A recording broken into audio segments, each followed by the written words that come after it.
Hi friends, మనం ఎలక్ట్రీషియన్‌కి ఉండవలసింది tools and machines ఏంటనేది ఒకసారి చూద్దాం. ఇది వచ్చి మనకి షిఫ్ట్ నేమ్స్ సాకెట్, ఇది వాల్ కటింగ్ మిషను. అది ఈ మిషన్కి వచ్చి మనకి 6 బీల్డ్ అనేది ఉంటాయి. అయితే ఇదేంటంటే మనకి బ్రేకర్కి అవసరం లేకోకుండా మనకి డైరెక్ట్గా వాల్ అనేది కట్ చేసుకుంటే వెళ్ళిపోతుంది. ట్రెంచ్ ఆటోమేటిక్గా ట్రెంచ్ వచ్చేస్తుంది ఈ మిషన్ తోటి మనకి. తర్వాత ఇది మనకి కొంచెం వెయిట్ అనిపిస్తుంది, వెయిట్గా ఉంటుంది ఈ మిషన్ వచ్చి. దీనికి లేజర్ లైట్ ఒకటి ఉంటుంది. మనకి ట్రెంచ్ అనేది స్ట్రైట్గా పెడితే మనకి స్ట్రైట్గా మార్కింగ్ అనేది మనం గీసుకోకుండా స్ట్రైట్గా అనేది వర్క్ చేయడానికి బాగా ఉపయోగపడుతుంది. ఇది మనకి కార్నర్ హ్యాండ్ కటింగ్ మిషను. ఇది వచ్చి మనకి డ్రిల్లింగ్ మిషను. ఇది వచ్చి మనకి బ్రేకరు.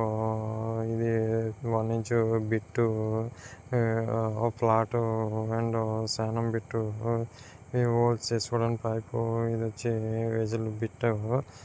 ఇది కొత్తది మనం బిట్ అనేది తీసుకున్నాం. బిట్లు అనేవి మాటిమాటికి ఆరిగిపోవడం జరుగుతుంది. దీనివలన మనం కొత్త బిట్ అనేది తీసుకున్నాం. కొత్తది తీసుకోవడం వల్ల ఏమవుతుందంటే